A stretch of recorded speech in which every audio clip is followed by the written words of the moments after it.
so apparently the little lizards that run around are starting to make their home here. But anyways, I just kind of wanted to start off by saying I'm going to bring you in on an application that I want to make this pneumatic scribe work.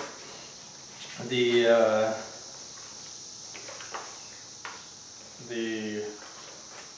power unit that I ordered came in, and it's a little smaller than I thought it would be, to tell you the truth. But I mean size-wise, it's going to do what it needs to do. That's no big deal there.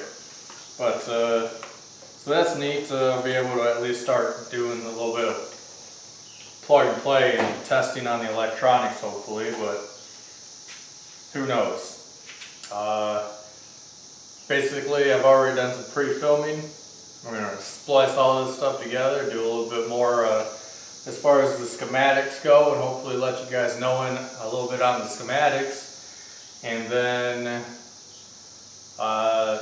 ask the questions. But other than that, I want to give a shout out to Adam at A-Ball.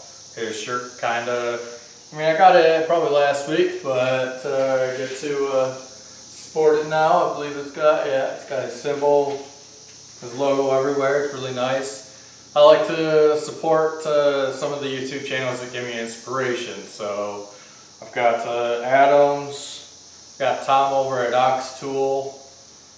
I've got Wrangler Star. I don't have any of Keith Finner yet, but I do want to get something from Keith eventually. And there's that little lizard. I hope it runs outside.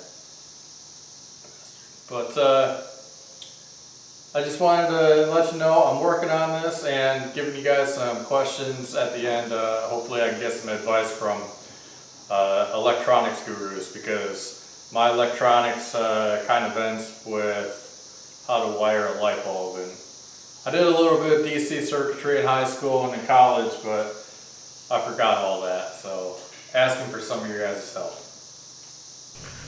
And of course, I forgot Doug over at SV Seeker, but I got a hat from him, so that's all cool.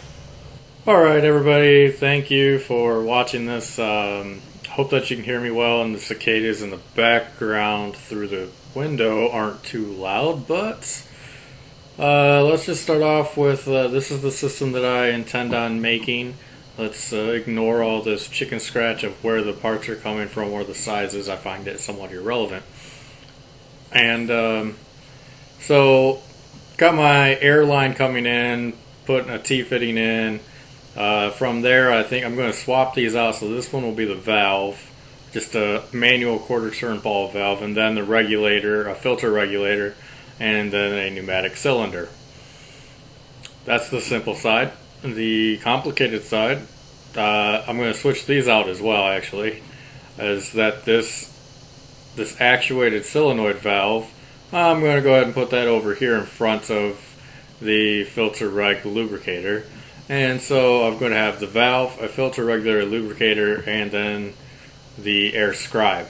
So where it's going to get complicated, in my opinion, that I don't know anyways, is this solenoid valve.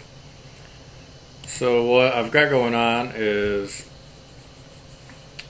I have a PlasmaCam, and they've got this nice little control box in there, and I call it a serial cable, but the guy got offended when I called it that. But anyways, I know that there are two pins coming out of this cable, that one's going to be my positive, one's going to be my negative power supply off of what is a solid state relay, according to them, that they have not given me a part number for, so I don't know.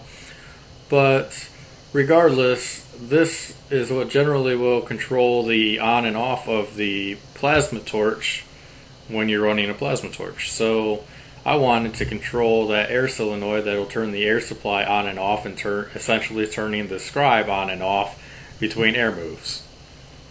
So all I was really told about this solid state was not to exceed 45 volts AC, 60 volts DC, and 100 milliamps. Alright, so the solenoid that I have that can control the air already exceeded the 100 milliamps. So I was going to eventually, I was told, it's like, well, it's a common practice to actuate this solenoid with a mechanical relay, which takes a heck of a lot less current. So both of these, I've got a 24 volt DC transformer, if you will, to plug into the wall. So this is my power source. This is 24 volts DC, and I was going to use it to power both my solenoid and my mechanical relay. And then somebody piped up, hey, you should protect that solid state relay inside the control box, since you don't want to screw up anything inside that box. They make you pay for that. And they said, try diodes like this. So me being me, this is about the extent of my knowledge. I know that diodes let the current flow one direction but not the other direction. And so from there, I'm asking for advice. What do I need to do to get these diodes to work out? Their idea was that current can flow in, it can turn on the mechanical relay coil, and then when it's off, it can't flow out this direction, but that it can somehow, it's supposed to be able to take a loop that will allow it to discharge itself. I don't get that part, but anyways, the question is either diodes, how to do this, or somebody suggested, why don't you just put another solid state relay in here, because a solid state relay doesn't have a coil, so it can't backfeed, and it's isolating the higher currents and voltages from this system. So that's just another question. I'm looking for some people's opinions or advice, maybe some that are more electronically inclined than I am, because I don't know. But that's the way I want to run this, I guess.